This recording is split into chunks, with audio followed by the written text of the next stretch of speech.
الحمد لله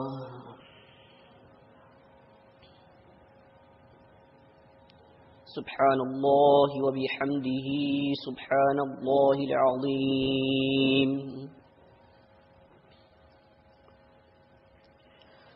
سبحان الله وبحمده عدد خلقه ورضا نفسه وزنة عرشه ومداد كلماته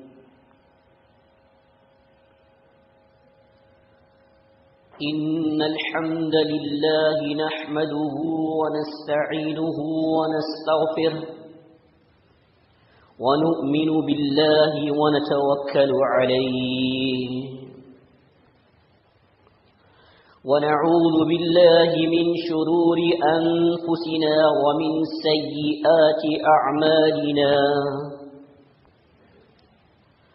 من يهده الله فلا مضل له ومن يضلله فلا هادي له وأشهد أن لا إله إلا الله وحده لا شريك له وأشهد أن محمدا عبده ورسوله أما بعد فإن خير الحديث كتاب الله وخير الهدي هدي محمد صلى الله عليه وسلم وشر الأمور محدثاتها وكل محدثة بدعة وكل بدعة ضلالة وكل ضلالة في النار أعوذ بالله السميع العليم من الشيطان الرجيم من همزه ونفخه ونفثه لقد من الله على المؤمنين إذ بعث فيهم رسولا من أنفسهم يتلو عليهم آياته ويزكيهم ويعلمهم الكتاب والحكمة وإن كانوا من قبل لفي ضلال مبين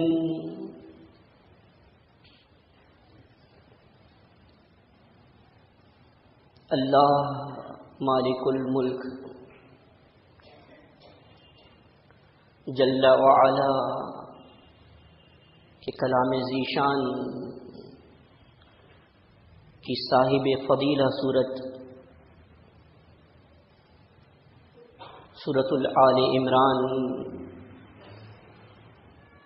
کے نشان آیت 164 کی تلاوت کی سعادت حاصل کی گئی ہے۔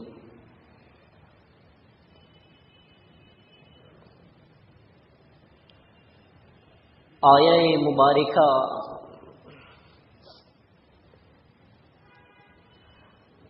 قرآن مجید کی ہزاروں آیتوں میں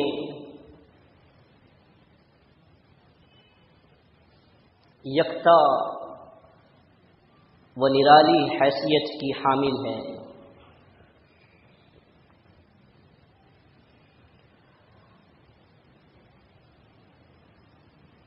اس آیہ مبارکہ میں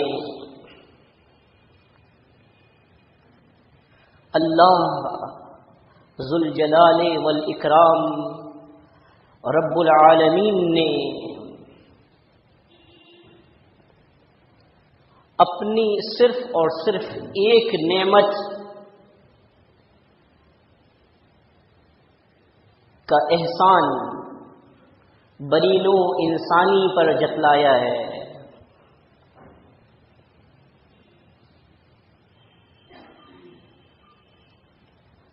اللہ رب العالمین نے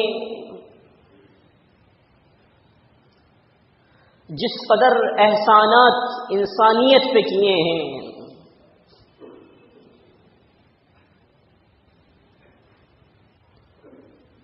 وہ ان گنت ہیں، وہ بے شمار ہیں۔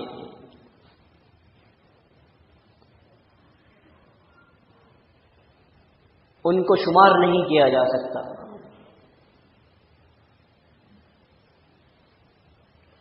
جس چیز کو اللہ نے قلیل کہا اس کو شمار نہیں کیا جا سکتا. کہا قل متاع الدنیا قلیل، اے نبی کہہ دیجئے کہ دنیا کا فائدہ بہت تھوڑا سا ہے. اس تھوڑے سے فائدے کو اگر میں کسی سے کہوں کہ ذرا شمار کر دے تو اللہ کے قلیل کو شمار نہیں کیا جا سکتا. اور اس کی نعمتیں اس قدر بے پناہ ہیں کہ ارشاد باری تعالی ہے ان تعدوا نعمت اللہ لا تحصوها،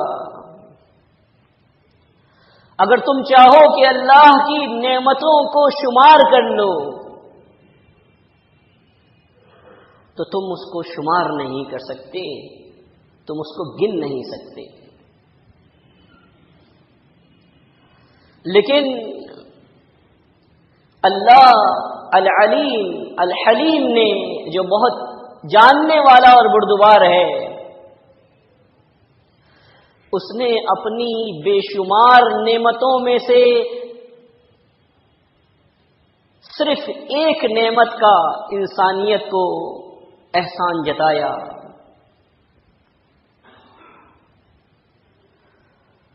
اور ارشاد فرمایا لقد من اللہ علی المؤمنین، یقیناً اللہ نے اہل ایمان پر بہت بڑا احسان کیا ہے.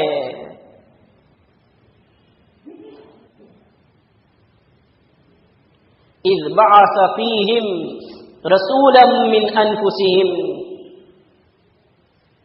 کہ جبکہ اس نے ایک رسول مبعوث کیا جو کہ ان کے اپنے نفسوں میں سے ہے. یتلو علیہم آیاتہ ویزکیہم، وہ ان پر اپنے رب کی آیات ربانی کی تلاوت کرتا ہے، ان کا تزکیہ نفس کرتا ہے، انہیں پاک کرتا ہے روحانی اعتبار سے. وَيُعَلِّمُهُمُ الْكِتَابَ وَالْحِكْمَةَ، اور انہیں کتاب اور حکمت کی تعلیم دیتا ہے. وَإِن كَانُوا مِن قَبْلُ لَفِي ضَلَالٍ مُبِينٍ، اور اگرچہ یہ لوگ اس سے پہلے واضح گمراہی میں تھے. اللہ کے بندوں، محمد الرسول اللہ صلی اللہ علیہ وسلم کی عظمت سننے کے لیے آپ آئے ہیں. اللہ کا بڑا احسان ہے آپ پر. لوگ مختلف اغراض و مقاصد کے لیے جمع ہوتے ہیں، آپ اس لیے یہاں جمع ہوئے ہیں کہ آپ اللہ رب العزت کا کلام سنیں اور محمد الرسول اللہ صلی اللہ علیہ وسلم کی شان سنیں. حقیقت یہ ہے کہ جس طرح اللہ کی نعمتوں کو شمار نہیں کیا جا سکتا، بالکل اسی طرح محمد الرسول اللہ صلی اللہ علیہ وسلم کی عظمت کا اندازہ کیا ہی نہیں جا سکتا. ہماری صلاحیتیں محدود ہیں، ہماری عقلیں بہت کم ہیں، ہماری علمی استعداد اس قدر نہیں ہے کہ ہم محمد الرسول اللہ صلی اللہ علیہ وسلم کی عظمت کا احاطہ کریں.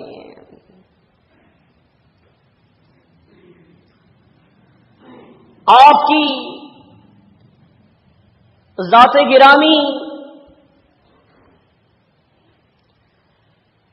اس قدر عرفہ و اعلی ہے کہ اللہ رب العالمین نے ارشاد فرمایا کان فضل اللہ علیک عظیما، اے نبی آپ پر اللہ کا فضل عظیم ہے. ایک جگہ ارشاد فرمایا ان فضلہ کان علیک کبیرا. اے رسول صلی اللہ علیہ وسلم آپ پر اللہ کا فضل کبیر ہے.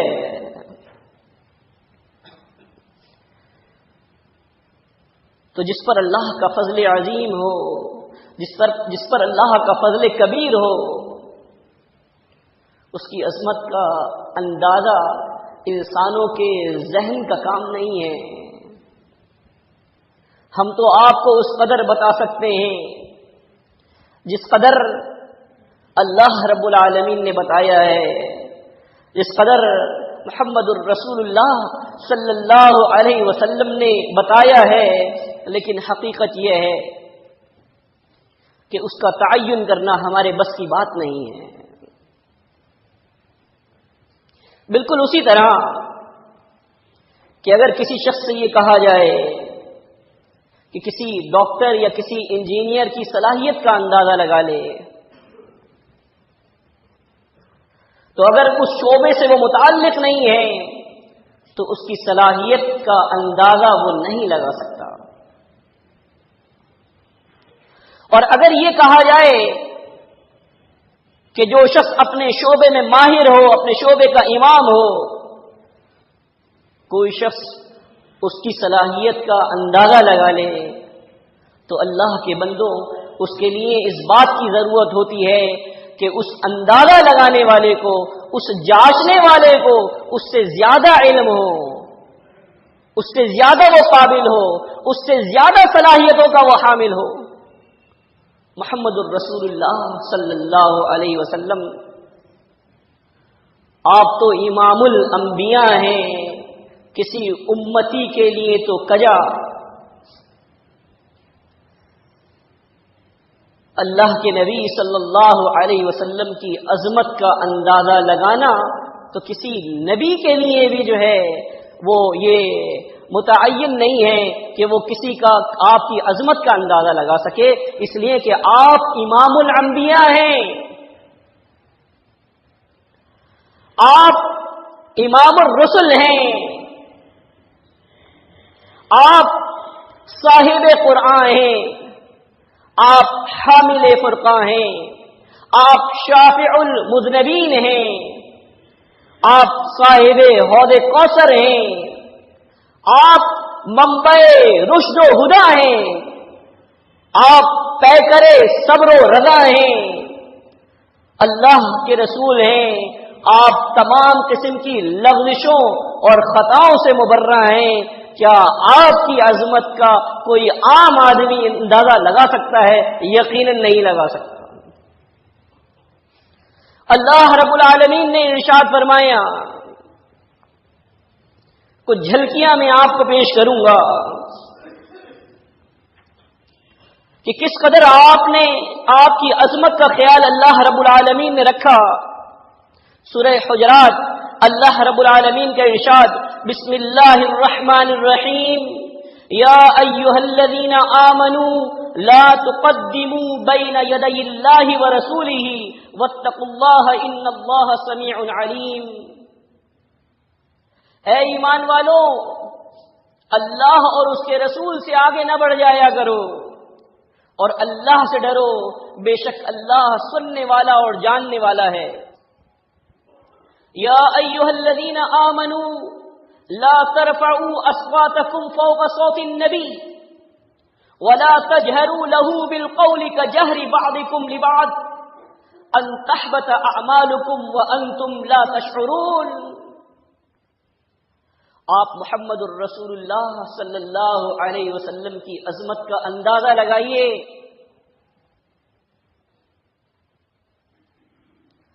کہ جس سے آداب گفتگو کی تعلیم رب العالمین دے رہا ہو، اس کی عظمت کس قدر بے پناہ ہے.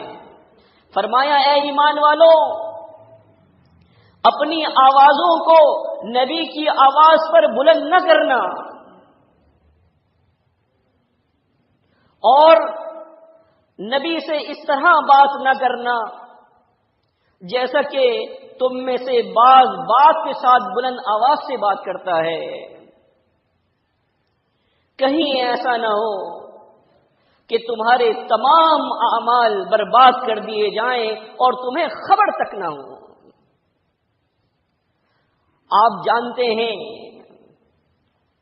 کہ یہ خطاب دنیا کے بہترین انسانوں کے ساتھ ہے، عام لوگوں کے ساتھ نہیں ہے۔ ان لوگوں کے ساتھ ہے جو اس دنیا کے اندر جتنے لوگ پیدا ہوئے ہیں ان میں سب سے بہترین لوگ تھے اللہ کے نبی صلی اللہ علیہ وسلم کے اصحاب۔ ان سے خطاب ہے اللہ تعالی کا کہ نبی کی آواز کے اوپر اپنی آواز کو بلند نہ کیا کرو، نبی سے اس طرح بات نہ کیا کرو جیسا کہ تم میں سے بعض کے ساتھ گفتگو کرتا ہے بلند آواز کے ساتھ، کہیں ایسا نہ ہو کہ تمہارے اعمال برباد ہو جائیں اور تمہیں شعور تک نہ ہو، تمہیں معلوم تک نہ ہو۔ ان الذین یغضون اصواتهم عند رسول اللہ، بے شک جو لوگ اپنی آوازوں کو رسول اللہ صلی اللہ علیہ وسلم کے پاس پست رکھتے ہیں، کم رکھتے ہیں، آہستہ آواز سے آپ سے گفتگو کرتے ہیں، اولئک الذین امتحن اللہ قلوبہم للتقوی، یہی لوگ ہیں کہ اللہ نے ان کے دلوں کو تقوی سے متعلق جانچ لیا ہے۔ لہم مغفرۃ واجر عظیم، ان کے لیے بخشش ہے اور بہت بڑا اجر ہے۔ کن لوگوں کے لیے؟ جو محمد الرسول اللہ صلی اللہ علیہ وسلم سے پست آواز میں بات کرتے ہیں، ان لوگوں کے لیے بخشش ہے اور اجر عظیم ہے۔ ان الذین ینادونک من وراء الحجرات اکثرهم لا يعلمون، بے شک جو لوگ آپ کو حجرے کے پیچھے سے آواز دیتے ہیں، اے نبی ان میں سے اکثر لوگ جانتے نہیں ہیں۔ وَلَوْ أَنَّهُمْ صَبَرُوا حَتَّى تَخْرُجَ إِلَيْهِمْ لَكَانَ خَيْرًا لَهُمْ، اے کاش کہ یہ لوگ صبر کرتے کہ یہاں تک کہ آپ خود ان کے لیے باہر تشریف لے آئیں تو ان کے لیے بہت بہتر ہوتا۔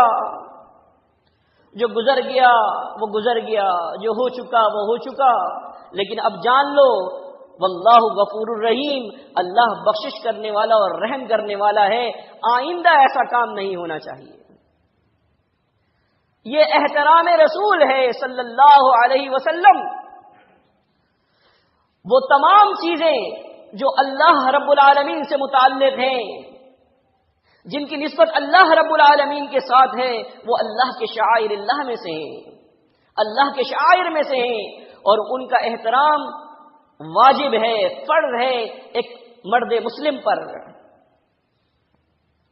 اور جو لوگ احترام نہیں کرتے اللہ کے شاعر کا، ان کے دلوں میں تقوی نہیں ہے۔ اللہ نے فرمایا وَمَن يُعَظِّمْ شَعَائِرَ اللَّهِ فَإِنَّهَا مِن تَقْوَى الْقُلُوبِ، کہ جو شخص اللہ کے شعائر کی تعظیم کرتا ہے، در حقیقت یہی دلوں کا تقوی ہے۔ اللہ کے رسول صلی اللہ علیہ وسلم کا احترام اس لیے کرنا ہے کہ آپ اللہ کے رسول ہیں۔ کسی شخص کو اجازت نہیں ہے کہ وہ آپ سے بلند آواز میں گفتگو کرے، یہ آپ کی عظمت ہے، یہ آپ کی رفعت ہے۔ اللہ رب العالمین نے جہاں اپنے آپ کو رب العالمین کہا اور ابتدا میں ارشاد فرمایا بسم اللہ الرحمن الرحیم الحمد للہ رب العالمین، سب تعریفیں اللہ رب العالمین کے لیے ہیں۔ آپ جانتے ہیں اللہ کی تعریف وہ ذات بابرکت کہ جس کی ربوبیت عالمین پر محیط ہے، وہ جہانوں کا پروردگار ہے، اور جہانوں کا اندازہ لگانا آج تک کسی بڑے سے بڑے سائنسدان کے لیے ممکن نہیں ہوا۔ انہوں نے یہ خود کہا کہ اگر تیز رفتار سواری بنائی جائے جو آج تک وجود میں نہیں آئی، کہ جس کی رفتار اس قدر ہو کہ جس طرح بجلی کی رفتار ہے، جس طرح آپ کی بینائی کی رفتار ہے، اور وہ مقرر کی جائے کہ پوری جو عالم ہے، پوری جو کائنات ہے، اس کا چکر لگا لے، تو اس کے لیے یہ ممکن نہیں ہے کہ وہ کائنات کا چکر مکمل کر لے۔ اس کی وجہ یہ ہے کہ یہ کائنات ہر لمحے بڑھ رہی ہے، تو جب وہ تیز رفتار سواری اس رستے کو عبور کر رہی ہوگی، اتنے عرصے میں کائنات اس سے دگنی ہو جائے گی، تو یہ ممکن نہیں ہے کسی بھی شخص کے لیے کہ وہ عالم کائنات کا احاطہ کر لے اور اس کا جو ہے چکر لگا کے اس کو پوری طرح معلوم کر لے۔ یہ رب العالمین ہے کہ جس کی حمد و ثنا ہم کرتے ہیں۔ اور محمد الرسول اللہ صلی اللہ علیہ وسلم کی جب باری آئی تو اللہ رب العالمین نے ارشاد فرمایا، وَمَا أَرْسَلْنَاكَ إِلَّا رَحْمَةً لِّلْعَالَمِينَ، اور اے نبی صلی اللہ علیہ وسلم، ہم نے آپ کو جہانوں کے لیے رحمت بنا کر بھیجا ہے۔ آپ اندازہ کریں کہ محمد الرسول اللہ صلی اللہ علیہ وسلم عالمین کے لیے رحمت ہیں، اور یہ رحمت ہی ہے جس کا احسان رب العالمین نے انسانیت پر جتایا ہے۔ آپ کی رحمت کس کی جانب سے ہیں؟ آپ رحمت کس نے بنایا ہے آپ کو؟ رحمت اللہ رب العالمین نے۔ مستدرک حاکم میں ہے، اللہ کے رسول صلی اللہ علیہ وسلم فرماتے ہیں، یا ایھا الناس انما انا رحمت مہدات، صحیح سند کے ساتھ کہ اے لوگوں، مجھے اللہ رب العالمین نے رحمت بنایا ہے، وہ رحمت کہ جو اللہ کی طرف سے تحفہ کی ہوئی ہے۔ آپ جانتے ہیں کہ اگر ہم میں سے کوئی شخص کسی کو ہدیہ کرتا ہے تو وہ چاہتا ہے کہ وہ چیز ہدیہ کرے کہ جو اس کو خود پسند ہو۔ اللہ رب العالمین نے یہ رحمت محمد الرسول اللہ صلی اللہ علیہ وسلم کو ہدیہ کی ہے، اور یہی رحمت ہے جس کے بارے میں اللہ رب العالمین نے ارشاد فرمایا، فَبِمَا رَحْمَةٍ مِّنَ اللَّهِ لِنْتَ لَهُمْ، اللہ کی بڑی رحمت ہے آپ پر کہ آپ ان کے لیے نرم واقع ہوئے ہیں۔ وَلَوْ كُنْتَ فَظًّا غَلِيظَ الْقَلْبِ لَانفَضُّوا مِنْ حَوْلِكَ، اگر آپ تنخو ہوتے، اگر آپ بد مزاج ہوتے تو اے نبی یہ لوگ آپ کے پاس سے بھاگ جاتے۔ آپ اندازہ کریں وہ کون لوگ ہیں، وہ دنیا کے بہترین لوگ ہیں جن کے بارے میں کہا جا رہا ہے کہ یہ آپ کے پاس سے بھاگ جاتے، چھٹ جاتے ہیں۔ یہ اللہ کی بڑی رحمت ہے کہ آپ نرم واقع ہیں، آپ رحمت ہیں انسانیت کے لیے، آپ رحمت ہیں جہانوں کے لیے۔ اس کا اندازہ آپ کو اس بات سے ہوگا، صحیح بخاری میں ہے، اللہ کے رسول صلی اللہ علیہ وسلم تنے تنہا طائف کی جانب نکل جاتے ہیں،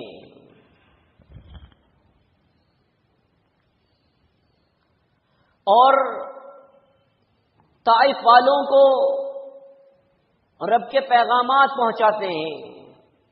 مختصراً یہ کہ ان کے جو سردار ہیں وہ ماننے سے انکار کر دیتے ہیں، اور آپ پر اس قدر ظلم و زیادتی کی جاتی ہے کہ آپ خون آلود ہو جاتے ہیں، لہو لوہان ہو جاتے ہیں۔ حضرت عائشہ صدیقہ طیبہ طاہرہ مطہرہ عفیفہ رضی اللہ عنہا سے جب انہوں نے پوچھا اے نبی آپ پر وہ کون سا دن تھا کہ جو سب سے زیادہ سخت تھا؟ یقیناً وہ احد کا دن تھا۔ کیا احد کے دن سے بھی زیادہ کوئی دن آپ پر ایسا گزرا ہے جو آپ پر بہت گراں گزرا ہو؟ آپ نے فرمایا عائشہ تمہاری قوم سے جو کچھ مجھے مصیبتیں ملی ہیں وہ تو بہت ہیں، لیکن یوم العقبہ جو طائف کا دن ہے یہ مجھ پر بہت گراں گزرا تھا کہ جب ابن عبد یالیل نے اللہ کی بات کو ماننے سے انکار کر دیا اور پھر طائف والوں نے اس قدر آپ پر زیادتی کی کہ آپ کو لہو لوہان کر دیا۔ آپ غشی کے عالم میں تھے، آپ غنودگی کے عالم میں تھے، آپ قرن الثعالب پہنچے۔ اللہ رب العالمین نے بادلوں کا سایہ آپ پر کر دیا۔ آپ نے جب نظر اٹھائی اور بادلوں کی جانب دیکھا تو کیا دیکھتے ہیں کہ جبریل امی اس میں موجود ہیں۔ وہ آتے ہیں اور ایک کہتے ہیں اے محمد صلی اللہ علیہ وسلم، ضرور اللہ کے نبی صلی اللہ علیہ وسلم کا جب نامی آئے تو درود بھیجا کریں۔ کہا کہ اللہ نے سن لیا ہے جو آپ کی قوم نے آپ کو جواب دیا ہے۔ اللہ نے آپ کے لیے پہاڑ کے فرشتے کو مقرر کر دیا ہے۔ اتنے میں وہ فرشتہ آپ کے پاس آتا ہے، آپ کو سلام کرتا ہے اور یہ کہتا ہے ان شئت ان اطبق علیہم الاخشبین، اگر آپ یہ چاہیں کہ یہ اخشبین نامی جو دو پہاڑ جس کے درمیان یہ طائف کی بستی واقع ہے، اگر میں ان دونوں کو ملا دوں اور ان کو کچل دوں تو جیسا آپ کہیں وہ کام کیا جائے گا۔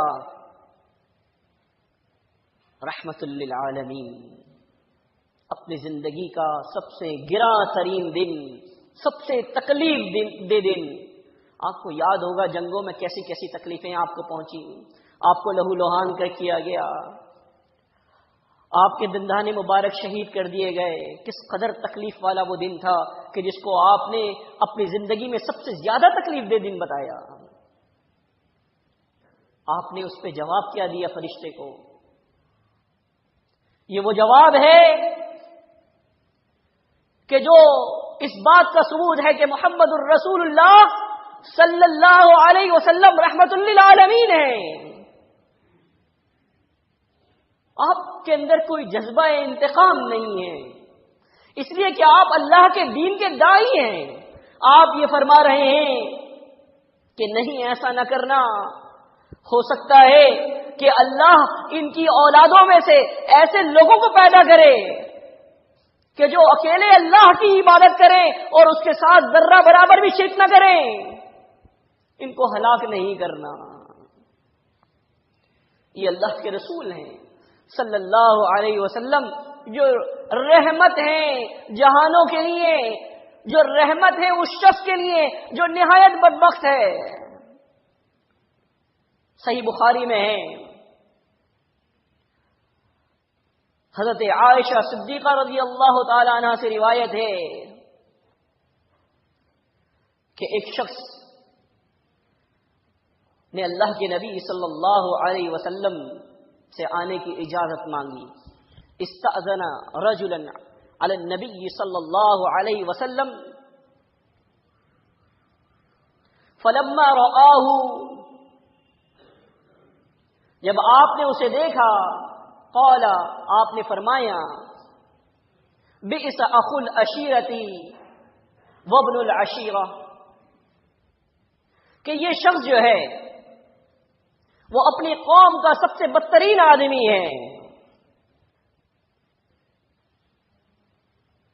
آپ اندازہ لگائیے کہ جس کو محمد الرسول اللہ صلی اللہ علیہ وسلم کہیں کہ یہ سب سے بدترین آدمی ہے، وہ کس قدر بدبخت ہوگا کہ یہ اپنی قوم کا سب سے بدترین آدمی ہے۔ فلما جلسا، جب وہ آ کر آپ کی خدمت میں بیٹھ گیا، انبسط الیہ وجہہ، تطلق الیہ وجہہ وانبسط الیہ، اللہ کے نبی صلی اللہ علیہ وسلم بڑی خندہ پیشانی سے اس سے ملے، بڑی فراخ دلی سے اس سے ملے، بڑے پرتپاک طریقے سے اس سے ملے۔ فلما انصرف، جب وہ شخص چلا گیا،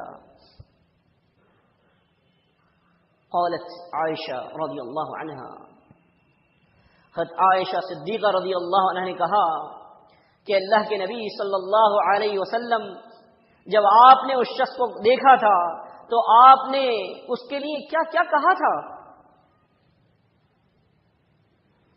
آپ کے الفاظ یہ لے کے جائیے اس محفل سے۔ آپ نے فرمایا، اے عائشہ، متا احتنی فحاشن، تم نے مجھے بدگو بد اخلاق کب پایا؟ یاد رکھ لو کہ لوگوں میں ان شر الناس عند اللہ منزلۃ یوم القیامہ، اللہ کے نزدیک سب سے زیادہ بدبخت، بدترین، شرمگیز شخص وہ ہے من ترکہ الناس اتقاء شرہ، کہ جس کے شر کی وجہ سے، جس کی بدبختی کی وجہ سے لوگ اس سے ملنا چھوڑ دیں۔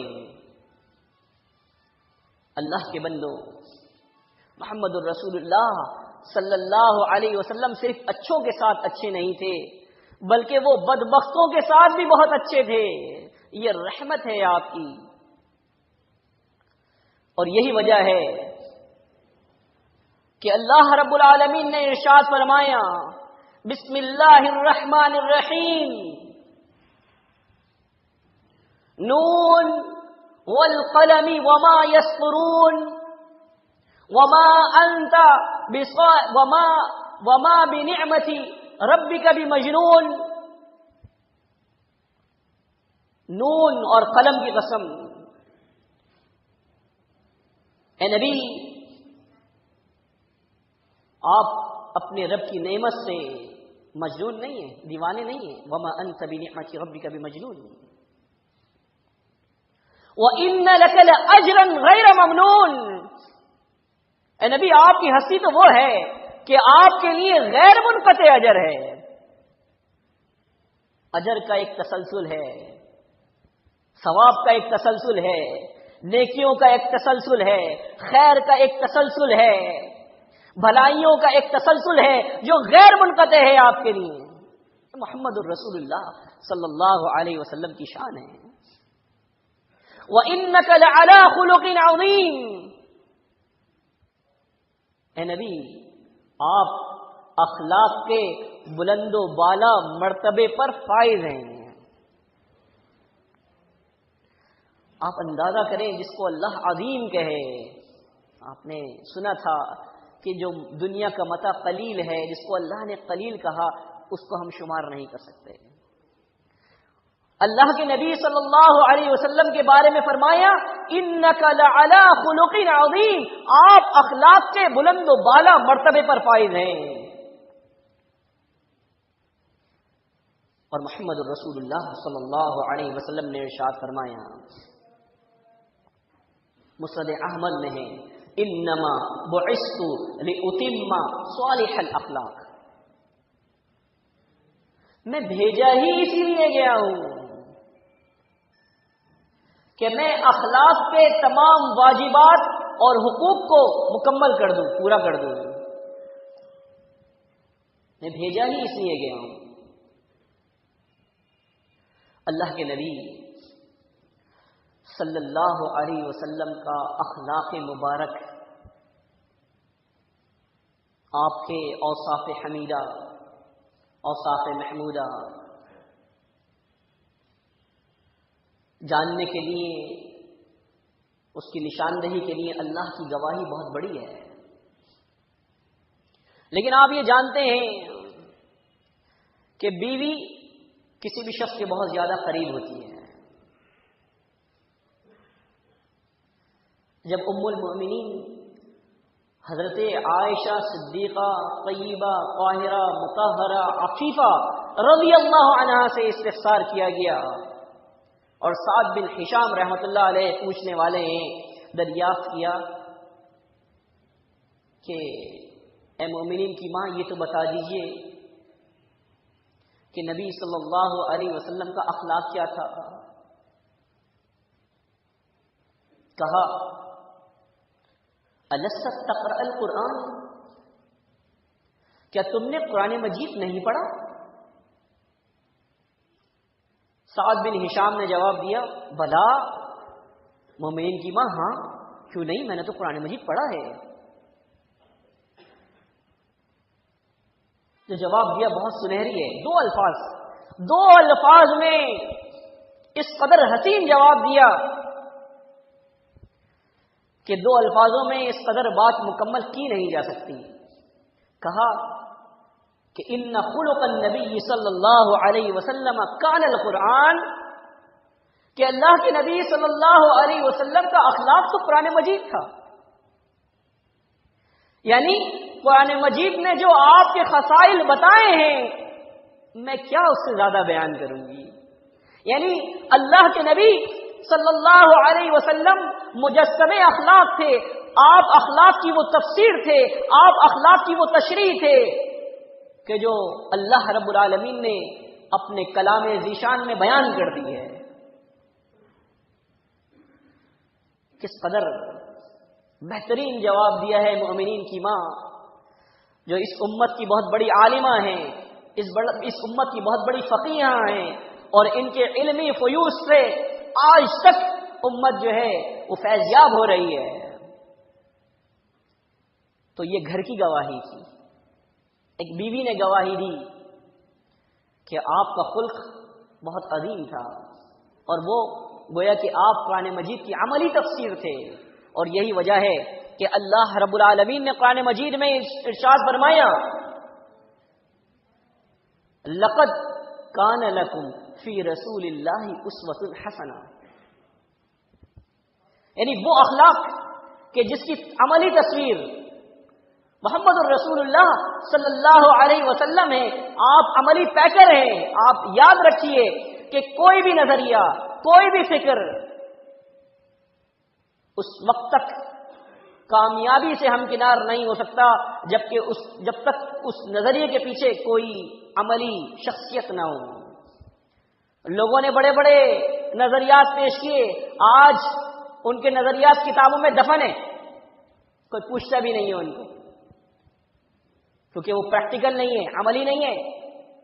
اللہ کے نبی صلی اللہ علیہ وسلم نے جو فکر دی، آپ نے اس فکر پر عمل کر کے دکھایا. یہی وجہ ہے کہ اللہ نے فرمایا یقیناً تمہارے لیے مومنین رسول اللہ صلی اللہ علیہ وسلم کی زندگی بہترین نمونہ ہے. اے کاش کہ ہم اس پر عمل کریں. اس قدر عظیم نبی اللہ نے ہمیں دیا، لیکن افسوس ہے ہم پر، کاش کہ ہم آپ کی جو ہے وہ اطاعت کریں، آپ کی اتباع کریں. اور یاد رکھیے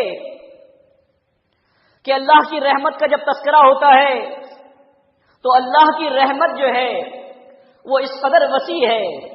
مختصر حدیث کا ٹکڑا بیان کروں گا، مفہوم وقت بہت کم ہوتا جا رہا ہے اور مضمون اس قدر طویل ہے کہ کسی ایک مجلس میں اس کا احاطہ کرنا ناممکن ہے. کئی مجلسوں میں اپنی زندگی کھپا دینا اس مضمون پر، یہ کمپلیٹ نہیں ہونا، یہ مکمل نہیں ہونا اس میں. لیکن بہرحال اللہ کی رحمت ایک رحمت ہے جو اس نے زمین پر اتاری ہے. صحیح بخاری میں ہے، صحیح مسلم میں ہے. اور اس ایک رحمت کی وجہ سے انسان، جن، چرند، پرند اور دیگر جمادات و حشرات الارض آپس میں ایک دوسرے سے محبت کرتے ہیں. ایک رحمت. اور 99 رحمتیں اللہ کے پاس ہیں، اور وہ قیامت کے دن اس ایک رحمت کو بھی ملائے گا اور 100 رحمتوں کے ذریعے سے اللہ اپنے بندوں پر مہربان ہوگا. یہ وہ رحیم ہے، یہ اس کی رحمت ہے. لیکن جب بات آتی ہے کہ کس پر مہربان ہوگا تو قرآن مجید سے پوچھئے کس پر مہربان ہوگا. اللہ رب العالمین نے ارشاد فرمایا وَرَحْمَتِي وَسِعَتْ كُلَّ شَيْءٍ فَسَأَكْتُبُهَا لِلَّذِينَ يَتَّقُونَ وَيُؤْتُونَ الزَّكَاةَ وَالَّذِينَ هُمْ بِآيَاتِنَا يُؤْمِنُونَ. اور میری رحمت تمام چیزوں سے زیادہ وسیع ہے. میں اس رحمت کو ان لوگوں کے لیے لکھ دوں گا جو تقوی اختیار کرتے ہیں اور زکوٰۃ دیتے ہیں اور جو ہماری آیات پر ایمان لے کر آتے ہیں. یہ ایمان لانے والے لوگ کون ہیں؟ یہ رحمت کن لوگوں کے لیے وسیع ہے اللہ کی. فرمایا الذین یتبعون الرسول، یعنی وہ لوگ کہ جو رسول کی اتباع کرتے ہیں. اللہ کے بندوں، اگر اللہ کی رحمت چاہیے تو محمد الرسول اللہ صلی اللہ علیہ وسلم کی اتباع کرنی ہوگی. اللہ رب العالمین نے ارشاد فرمایا اتبعوہ لعلکم تہتدون. نبی کی اتباع کرو تاکہ تمہیں ہدایت میسر آ جائے. اس لیے کہ نبی کی ذات والا وہ ہے کہ جو صراط مستقیم ہے. نبی لغزش سے پاک ہے، نبی خطا سے پاک ہے، آپ سے گناہ کا صدور ممکن نہیں ہے. اور جن بدبختوں نے یہ بات کہی، نعوذ باللہ من ذالک، نعوذ باللہ من ذالک، نقل کفر نباشد، کہ اللہ کے نبی صلی اللہ علیہ وسلم گناہگار ہیں، اس قدر گستاخی کی ہے انہوں نے آپ کی شان میں کہ اس کا اندازہ لگانا ممکن نہیں ہے. آپ اگر کسی شخص کو سیمپل کوئی دیتے ہیں، کوئی نمونہ دیتے ہیں، اگر اس سیمپل میں کوئی غلطی ہوگی تو جتنی پروڈکٹ تیار ہوگی سب میں غلطی ہوگی. جتنی پروڈکٹ تیار ہوگی سب میں غلطی ہوگی. تو نعوذ باللہ من ذالک، اللہ نے جس کو آئیڈیل بنایا امت کے لیے، اللہ نے جس کو نمونہ بنایا، کیا اس میں کوئی غلطی تھی؟ کیا اس میں کوئی نقص تھا جس کے بارے میں اللہ نے ارشاد فرمایا بسم اللہ الرحمن الرحیم یاسین والقرآن الحکیم. یاسین اور حکمت والے قرآن کی قسم، انک لمن المرسلین، بے شک اے نبی آپ پیغمبروں میں سے ہیں، علی صراط مستقیم، آپ صراط مستقیم پر ہیں. جو صراط مستقیم پر ہو کیا اس سے خطا کا صدور ممکن ہے؟ انک لتہدی الی صراط مستقیم، انک لعلی صراط مستقیم، آپ انک لتدعوہم الی صراط مستقیم. قرآن مجید کی بے شمار آیات مختلف طریقے سے اس بات کو اصبر کرا رہی ہیں مومنین کو کہ آپ صراط مستقیم پر ہیں، آپ صراط مستقیم کی طرف رہنمائی کرتے ہیں، آپ صراط مستقیم کی طرف لوگوں کو بلا رہے ہیں. تو کیا یہ ممکن ہے کہ آپ کی ذات والا جو ہے وہ گناہ کا ارتکاب کرے؟ اس قدر گستاخی کی لوگوں نے آپ کی شان میں ایمان والا ہونے کا دعویٰ کرتے ہیں. یاد رکھیے کہ جو شخص نبی کی آواز سے اپنی آواز کو بلند کرے اس کے اعمال ضائع ہو جاتے ہیں. جائے کہ جو شخص نبی پر کوئی اتہام یا تہمت لگائے، جو نبی کو یہ کہے نعوذ باللہ من ذالک کہ ان کو بحران ہو گیا تھا، یا نعوذ باللہ من ذالک آپ کچھ دیر کے لیے آپ کی جو عقل ہے وہ کچھ دیر کے لیے جو ہے وہ آپ پر جو ہے وہ کیفیت طاری ہو گئی تھی. رونا چاہیے ان لوگوں کی عقلوں پر. یہ جماعت المسلمین ہے جس نے یہ بتایا کہ عصمت رسول کیا ہے. آپ پڑھیے قرآن مجید اور اپنے اپنے گھروں میں جو قرآن مجید ہے اور نکالیے سورہ عبس اور دیکھیے ترجمہ کہ کن کن لوگوں نے نبی صلی اللہ علیہ وسلم کی شان میں گستاخی کی ہے. ترجمہ کیا بسم اللہ الرحمن الرحیم عبس وتولی. آپ نے تیوریاں چڑھائیں اور منہ میں موڑ لیا. کیا نبی صلی اللہ علیہ وسلم جس کو اللہ کہے کہ آپ اخلاق کے بلند و بالا مرتبے پر فائز ہیں، کیا وہ کسی سے تیوری چڑھا کر اور منہ موڑ لے گا؟ کیا یہ ممکن ہے کسی کے لیے؟ نبی کے لیے یہ ممکن نہیں ہے. کسی شریف آدمی کے لیے بھی ممکن نہیں ہے کہ اس کے گھر پر کوئی آئے اور وہ تیوریاں چڑھا لے اور منہ موڑ لے. غلط ترجمہ کیا ترجمہ کرنے والوں نے. اور نبی صلی اللہ علیہ وسلم کی ذات والا آپ کی شان کو وہ توقیر اور وہ عظمت نہیں دی کہ جو اس کا تقاضا تھا. یہ کافر مخاطب ہے. ایک کافر نے تیوریاں چڑھائی تھی اور منہ موڑ لیا تھا کہ آپ کے پاس کوئی نابینا آیا تھا اور وہ یہ چاہ رہا تھا کہ یہ نابینا آپ کے پاس سے چلا جائے.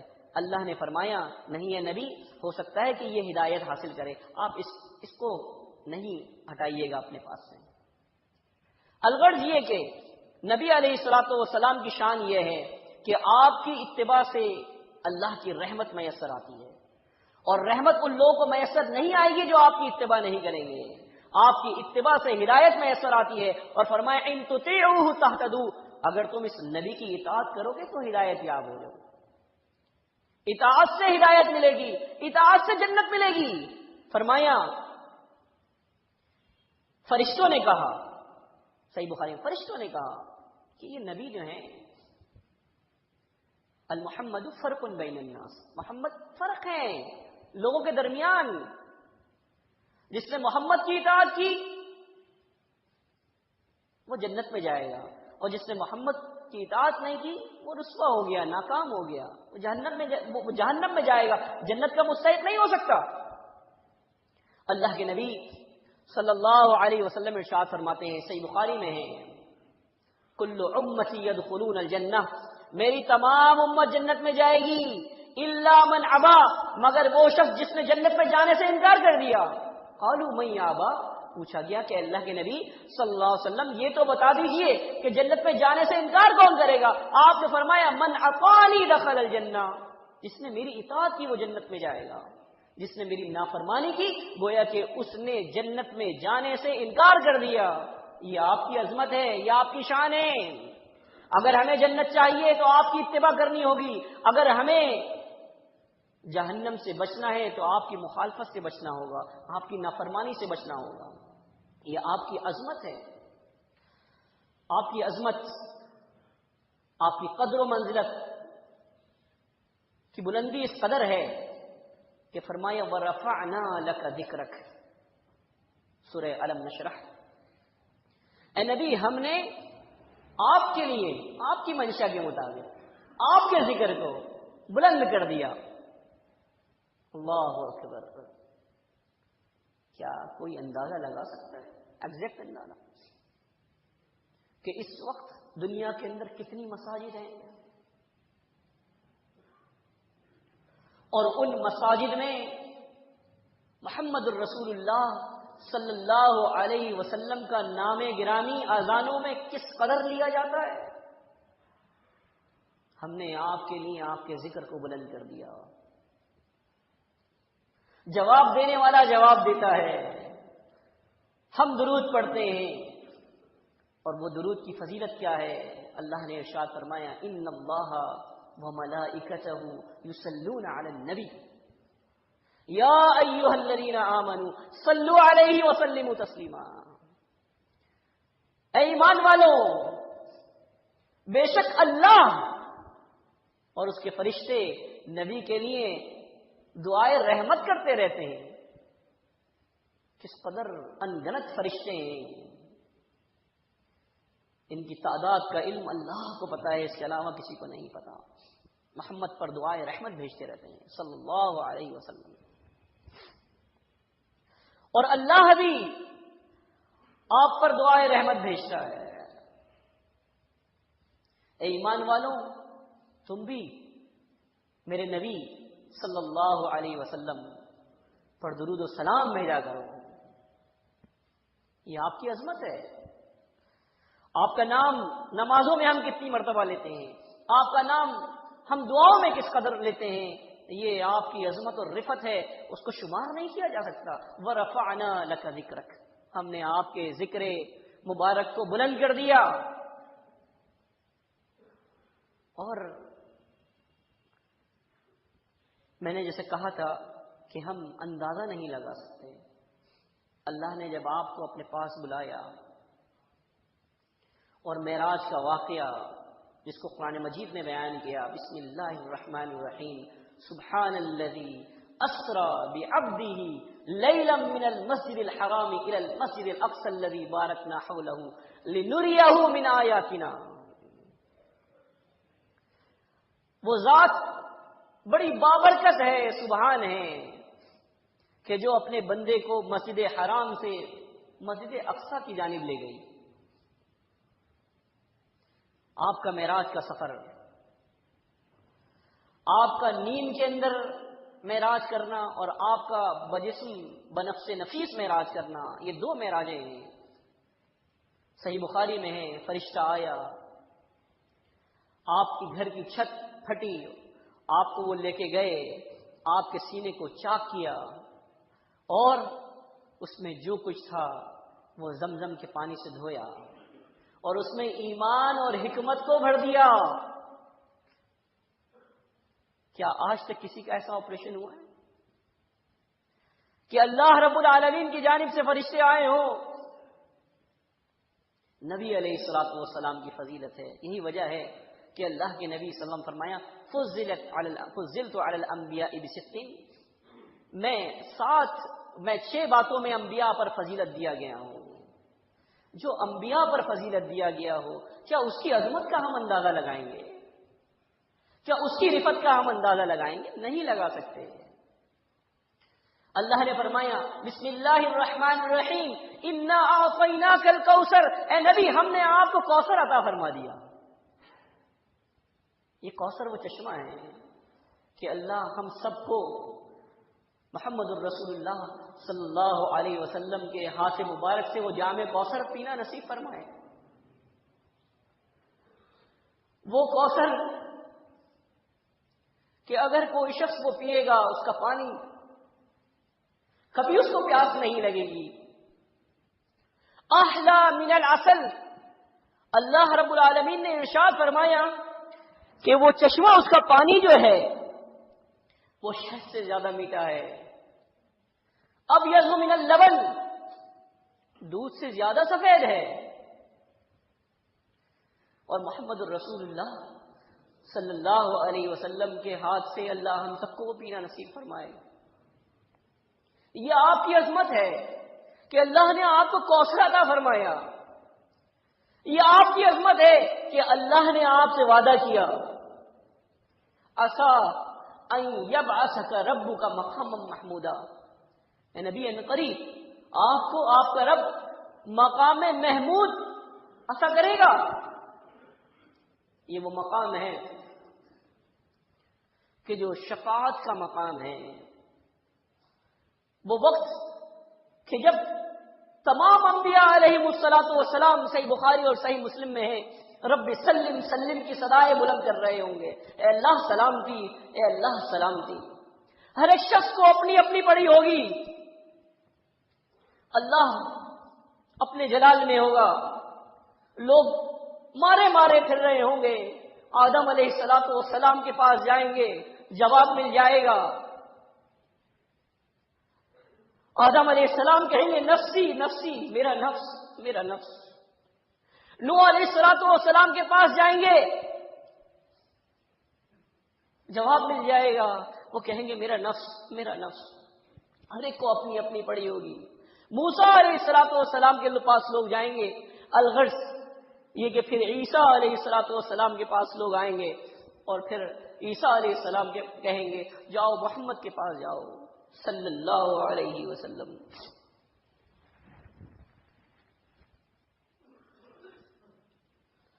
اللہ کے نبی صلی اللہ علیہ وسلم ارشاد فرماتے ہیں آپ سفارش کریں گے اپنی امتوں کی، آپ شفاعت کریں گے، اور یہ مقام ہے جو کسی کو نصیب نہیں ہوا۔ انبیاء علیہ السلام کو بھی نصیب نہیں ہوا۔ اللہ کے نبی صلی اللہ علیہ وسلم ارشاد فرمائیں گے کہ اللہ مجھے سکھائے گا، آپ نے ارشاد فرمایا اللہ مجھے سکھائے گا کچھ کلمات، میں ان کلمات کے ذریعے سے اپنے رب سے دعا کروں گا، میں سجدے میں گر جاؤں گا۔ رب کب مانتا ہے؟ رب کو منانا ہے، ہم سب چاہتے ہیں نا کہ رب ہم سے راضی ہو جائے، بہت تواب ہے، بہت توبہ قبول کرنے والا ہے، وہ سجدے میں گر جائیے۔ رب کو اگر منانا ہے، اپنی توبہ کرنی ہے، سجدے میں گریے، نمازیں پڑھیے۔ اور محمد الرسول اللہ صلی اللہ علیہ وسلم نے فرمایا اقرب ما یکون العبد من ربہ فهو ساجد، رب سے سب سے زیادہ بندہ اس وقت قریب ہوتا ہے جب وہ سجدے کی حالت میں ہوتا ہے۔ یہ مقام عجز ہے، مقام عجز، اور اللہ کو عاجزی اور انکساری پسند ہے کہ جب بندہ یہ کہتا ہے کہ اللہ تو سب سے بڑا ہے، تیری ذات والا سب سے بڑی ہے، میں عاجز ہوں، میں گناہگار ہوں، اپنے آپ کو جھکا لیتا ہے۔ یہ رسمی جھکانا نہیں ہے، اس کا مقصد یہ ہے کہ میری خواہشات تیرے حکم کے تابع ہوں گی، میں تیری اطاعت کروں گا، تیری فرما برداری کروں گا، اے میرے رب، کسی اور کی فرما برداری نہیں کروں گا، اس ذات کے اوپر تیرا حکم نافذ ہوگا۔ یہ سجدے کا تقاضا ہے۔ الغرض محمد صلی اللہ علیہ وسلم سجدے میں گر جائیں گے، اللہ جانتا ہے کہ کس قدر آپ سجدے میں رہیں گے۔ اللہ رب العالمین کہے گا اے محمد ارفع راسک، اے محمد اپنا سر اٹھا لیجئے، سل توتا، آپ مانگیے آپ کو دیا جائے گا، آپ مانگیے آپ کو دیا جائے گا۔ دنیا میں بھی تو اللہ نے دیا تھا نا، یاد ہے آپ کو؟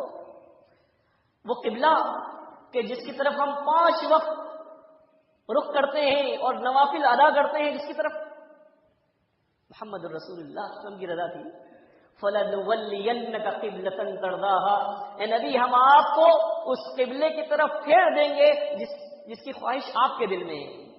قَدْ نَرَىٰ تَقَلُّبَ وَجْهِكَ فِي السَّمَاءِ فَلَنُوَلِّيَنَّكَ قِبْلَةً تَرْضَاهَا، ہم بار بار آپ کے چہرے کا آسمان کی طرف اٹھنا ہے نبی دیکھ رہے ہیں، ہم آپ کو اس قبلے کی طرف پھیر دیں گے جو آپ چاہتے ہیں، جو آپ کو پسند ہے۔ دنیا میں بھی تو اللہ نے دیا تھا نا، کہ آپ چاہتے تھے کہ بیت المقدس سے قبلہ خانہ کعبہ ہو جائے، اللہ نے آپ کی بات کو پسند کیا، اللہ نے آپ کی بات کو سن لیا اور مومنین کے لیے قبلہ کعبۃ اللہ کو بنا دیا۔ الغرض کہا سل تو ہوتا، آپ مانگیے۔ روز محشر کا دن جب انبیاء علیہ السلام سلم سلم کہہ رہے ہوں گے، اللہ سلام کی اللہ سلام کی، اے نبی آپ مانگیے آپ کو دیا جائے گا۔ اشفع تشفع، آپ سفارش کیجئے، آپ کی سفارش کو قبول کیا جائے گا۔ یہ شفاعت ہے، آپ نے فرمایا تھا اوتیت الشفاعہ، مجھے شفاعت دی گئی ہے، میں شفاعت کروں گا اپنے رب کے پاس۔ یہ خصوصیت کسی کو نہیں دی گئی۔ محمد الرسول اللہ صلی اللہ علیہ وسلم جو خاتم النبیین ہیں، جن کے بارے میں میرے رب نے ارشاد فرمایا ما کان محمد ابا احد من رجالکم ولکن رسول اللہ وخاتم النبیین، محمد تمہارے مردوں میں سے کسی کے باپ نہیں ہیں، صلی اللہ علیہ وسلم، وہ تو اللہ کے رسول ہیں اور نبیوں کے ختم کرنے والے ہیں۔ اب آپ کے بعد کوئی نبی نہیں آئے گا، یہ آپ کی عظمت ہے، یہ آپ کی رفت ہے۔ اگر آپ کے بعد کوئی نبی آتا تو کیا کلمے میں ہم آپ کا نام پڑھتے؟ نہیں، پھر اس نبی کا نام پڑھتے، آپ کا نام ختم ہو جاتا۔ جس طرح 1,24,000 پیغمبر آئے اور ان میں سے چند کو ہم جانتے ہیں، اکثر کو نہیں جانتے، اس طرح آپ کا نام کلمے میں نہیں رہتا، آپ کا نام زبان پہ نہیں رہتا مومنین کی۔ اللہ نے آپ کو خاتم النبیین بنایا، دین کی تکمیل کر دی، نعمتوں کا اتمام کر دیا، اپنی حجتوں کو تمام کر دیا، اور یہ کہا کہ آپ نبیوں کے ختم کرنے والے ہیں، اب آپ کے بعد کوئی نبی نہیں آئے گا۔ اللہ کے بندو، اللہ کے نبی صلی اللہ علیہ وسلم کی عظمت اور رفت کا تقاضا یہ ہے کہ ہم آپ کی اطاعت کریں، آپ کی اتباع کریں، آپ کی پیروی کریں، جو کچھ آپ نے بتایا ہے اسی کو دین سمجھے، وہی دین ہے جو محمد صلی اللہ علیہ وسلم لے کر آئے تھے۔ نزل علی محمد وهو الحق من ربهم، جو محمد صلی اللہ علیہ وسلم پر نازل ہوا وہی آپ کے رب کی طرف سے حق ہے۔ جان لیجئے کہ جو مذاہب زمین پر بنے ہیں یہ حق نہیں ہیں۔ محمد الرسول اللہ صلی اللہ علیہ وسلم کے زمانے میں یہ موجود نہیں تھے، یہ مسالک موجود نہیں تھے، یہ مکاتب فکر موجود نہیں تھے، یہ آج بنے ہیں، یہ حق نہیں ہو سکتے۔ نزل علی محمد وهو الحق من ربهم، جو محمد صلی اللہ علیہ وسلم پر نازل ہوا وہ آپ کے رب کی طرف سے حق ہے، اسی کی پیروی کرنی ہے۔ ایک ایمان والے کو کیا نازل ہوا تھا آپ پر؟ وہ شریعت آسمان سے، اس کا نام اللہ نے کیا کہا، اس کا نام اللہ نے کیا رکھا، کیا مذہب رکھا، دین رکھا۔ رضیت لکم الاسلام دینا، میں نے تمہارے لیے دین اسلام کو پسند کر لیا۔ ان الدین عند اللہ الاسلام، دین اللہ کے نزدیک اسلام ہے۔ اور فرما دیا اس اسلام کے علاوہ کوئی شخص کچھ اور لے کر آئے گا، وَمَن يَبْتَغِي غَيْرَ الْإِسْلَامِ دِينًا فَلَن يُقْبَلَ مِنْهُ، وہ چیز اس سے قبول نہیں کی جائے گی، وہ دین اس کے رد کر دیا جائے گا۔ وَهُوَ فِي الْآخِرَةِ مِنَ الْخَاسِرِينَ، اور وہ آخرت میں نقصان اٹھانے والوں میں سے ہوگا۔ اللہ کے بندو، یہ مذاہب اللہ نے آسمان سے نازل نہیں کیے، یہ مکاتب فکر اللہ نے آسمان سے نازل نہیں کیے، یہ لوگوں نے خود زمین پہ بنائے ہیں۔ اس کا مقصد محض یہ ہے کہ اللہ کے نبی صلی اللہ علیہ وسلم کی امت کو پارا پارا کر دیا جائے، ان میں بغض پیدا کر دیا جائے، ان میں نفرت پیدا کر دی جائے، ان میں کدورت پیدا کر دیا جائے، ان میں اختلاف پیدا کر دیا جائے، یہ آپس میں بڑھ جائیں، یہ آپس میں منتشر ہو جائیں۔ اللہ یہ نہیں دیکھنا چاہتا، اللہ یہ چاہتا ہے کہ ہم اس طرح ایک رہیں جس طرح رب ایک ہے۔ ان هذه امتکم امۃ واحدۃ وانا ربکم فاتقون، تمہاری یہ امت، تمہاری یہ جماعت ایک جماعت ہے اور میں تم تمام کا رب ہوں، لہذا مجھے سے ڈرو۔ آج کے بعد نہیں کہیے گا کہ میں فلاں مسلک سے تعلق ہے، فلاں مذہب سے تعلق ہے، میں صرف مسلم ہوں، اللہ کا مسلم ہوں، بس میں اللہ کا مسلم ہوں، مجھ پر اللہ کا قانون نافذ ہوگا، بس کچھ اور نہیں ہوں۔ یہ جیت ہے، یہ طاقت ہے، یہ قوت ہے۔ اور اگر آپ نے یہ کہا کہ میرا فلاں مذہب ہے، میرا فلاں فرقے سے تعلق ہے، میرا فلاں مکتب فکر سے تعلق ہے، میرے فلاں گروہ سے تعلق ہے، یہ تقسیم ہے، یہ تقسیم رب کو پسند نہیں ہے۔